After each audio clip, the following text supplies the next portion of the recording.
Hi guys, this is Miss Beck coming at you from my office on I have no clue what day it is in the quarantine. So today we're going to go back and pick up something that I kind of skipped earlier in the unit. And I kind of skipped it because to me it seems to make more sense to come at the end. And that's economies of scale. So we're going to do a real quick run through on short run, long run costs and the difference. We've done that before. We've done it a couple of times. But it helps you understand economies of scale, which is what we're going to get to in this really brief lesson. So our objective is to explain why a firm's costs may differ between short run and long run, and to describe what happens to a firm experiencing economies of scale. And we're also going to talk about constant returns to scale and decreasing returns to scale. And decreasing returns to scale is something we call a diseconomy of scale. Our key terms: short run, long run average total cost curve, or LRATC, economies of scale, increasing returns to scale, diseconomies of scale, constant returns to scale, and decreasing returns to scale. And finally, sunk costs, which again is something that we've talked about before. So really quickly reviewing these a couple of concepts, and we're reviewing them because I'm noticing like people are missing these a lot in our activities. So I want to make sure that we're really clear on that.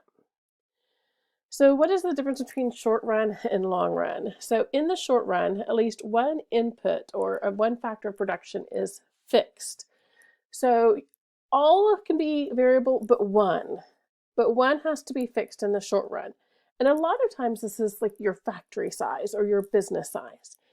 And in the long run, all inputs or all factors of production are variable. So you can change anything in the future. You could double your factory size. You could add another assembly line. If you're a bakery, you could add another oven or another big mixer.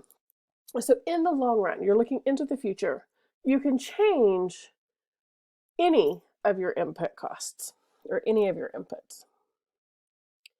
So AP exam tip, a lot of people think short run, it must be a standard of time, like 6 months or a year. Long run, it must be a long period of time, like a year or more. But short run and long run, they're not predetermined measures of time. It's 6 months or a year or 5 years down the road. It's again, goes back to those, are your inputs fixed? Is at least one of your input fixed at short run? If none of your inputs are fixed, if you're looking that far where you can change anything in your business, then you're looking into the long run. So, and again, it just revisiting this concept in the long run. What happens when firms are making a profit? So if firms in the short run are making profits, what's going to happen in the future? Well, in perfect competition, because you have those low barriers to entry and exit, if firms are making a profit, other companies are going to be like, hey, I want to cash in on that. I'm going to join in. And I think about like the craze for these like Southern type t-shirts. You know, back in the day, the primary one was the Simply Southern t-shirt. Well, now you've got Simply Southern and Southern Fried and Ivory Ella and Shelley Cove, and you have all of these other different t-shirts. People saw, hey, people are really buying those Simply Southern t-shirts. Lots of people wanting them. Let's cash in on that. And so we saw this influx of all of these Southern style t-shirts. So what does that mean for a company? So if your business is making profits, then other companies are going to want to mimic what you do. And because there are low barriers to entry and exit, they can do that. Unfortunately, for your business, what that means as you have an increasingly large number of competitors, it's going to increase the supply, which we know then drives down price. So it's going to, in the future, in the long run, it's going to limit your ability to make as much profit as you've been making. Because now you have all of these competitors you're competing with, and the greater supply has driven down your price. In perfect competition, what happens if firms are making a loss? Well, then firms get out. Again, barriers to exit are relatively low, so it's easy to get out in those cases. So what does this mean in the long run? Well, what we often say is that in the long run, firms that stick with it, they make normal profit. And what that means is that they're making zero economic profit, but they are making positive accounting profit. So in the books, they're making money, but they're not making money when you factor the opportunity cost, the other things that they could do with their time, or the implicit cost of their equipment. So they're breaking even when you factor in those things. So normal profit means that firms are earning zero economic profit, but they are earning positive accounting profit. And it's something that several of you guys have missed. They're like, well, if they're making normal profit, they're making no profit at all. Well, no, they're making a profit. They're making accounting profit. But what they're not making is the value of that opportunity cost as well. They're breaking even, so there's no better use of the resources, but they're also not making money off that opportunity cost, although they are making money from an accounting standpoint. So their accountant is happy with them. Now, a new concept we're going to talk about is something called a long-range average total cost curve. Now, we've been looking at how you know you're at long range for your firm. And that is when your average total cost, your marginal cost, and your marginal revenue are all at the same point.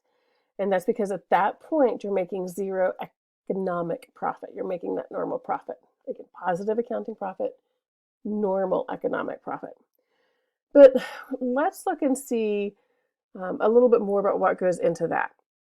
So long range average total cost curve shows the relationship between output and total cost as you're changing your inputs. So basically what's happening is we're going to look at a whole bunch of those short run cost curves. Particularly, we're going to look at a whole bunch of those short run average total cost curves. So we're talking about long run average total cost. That's what we're looking at. So it's a collection of short run average total cost curves, and we're basically just combining the minimum points on those. So this is what one would look like. So as I was saying, what you do to come up with your long run average total cost curve is you take all of your short run average total cost curves and you draw a curve at your minimum points of each of those. And that gives you your long run average total cost curve. And sometimes you'll even see this without all the little average total cost curves. You'll just see this long curve.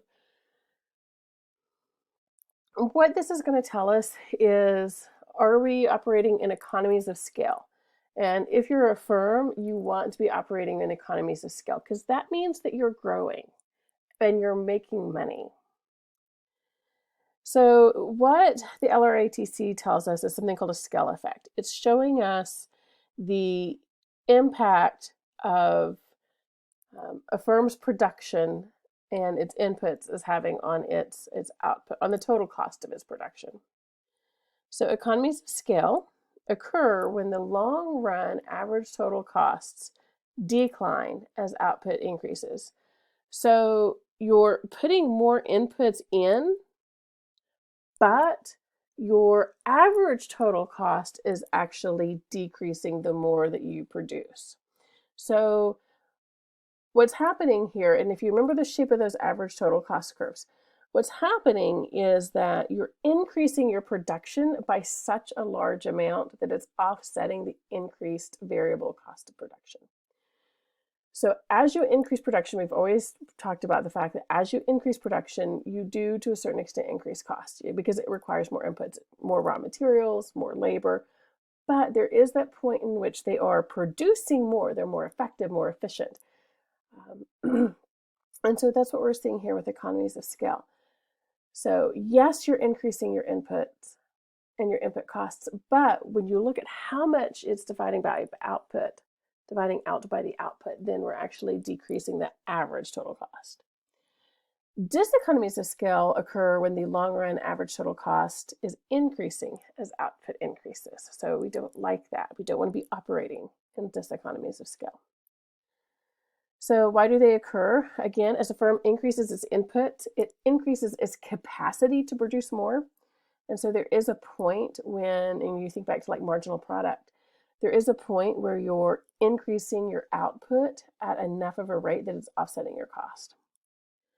So although the total cost is increasing, your average total cost is decreasing because you have a significantly greater amount of output. And if you think about Henry Ford, so Henry Ford did not invent the car. A lot of people like, Henry Ford invented the automobile. No, Henry Ford did not invent the automobile. What he invented was the mass production of the automobile. Up until Henry Ford, the automobile was handcrafted. Very few people could have them because they were so outrageously expensive to make. And there wasn't really a lot of room for profit for making automobiles because they were this handcrafted product that took a lot of time, a lot of labor, and a lot of input. Well, Henry Ford decided to do the mass production of cars and assembly line them. And the assembly line was a much more expensive process than handcrafting them. But the sheer volume of cars that he could produce was so significantly greater. He was able to produce so many cars, he could actually lower the price of cars, making them more affordable to the masses, and still earn a lot of profit as a result of that. So that would be a good example of an economy of scale. Increasing returns to scale. So we're going to take this concept of economies of scale and we're going to look at 3 different zones. So increasing returns to scale is when your output increases more than in proportion to your increase in inputs. So you put 20% more inputs in, but you're getting 50 or 60% more output.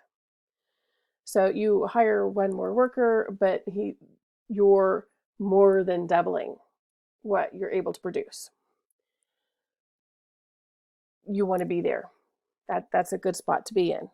Constant returns, this is whatever you put in, you're getting back out. So you put in 20% more inputs and you're getting out 20% more output.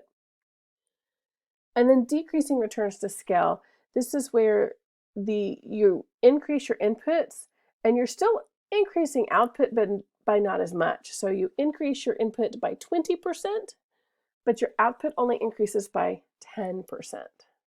And if you think about back to that total product curve, think about how this relates. So you increase your input 10%, but you only get 5% in return. So we have a decreasing return to scale there.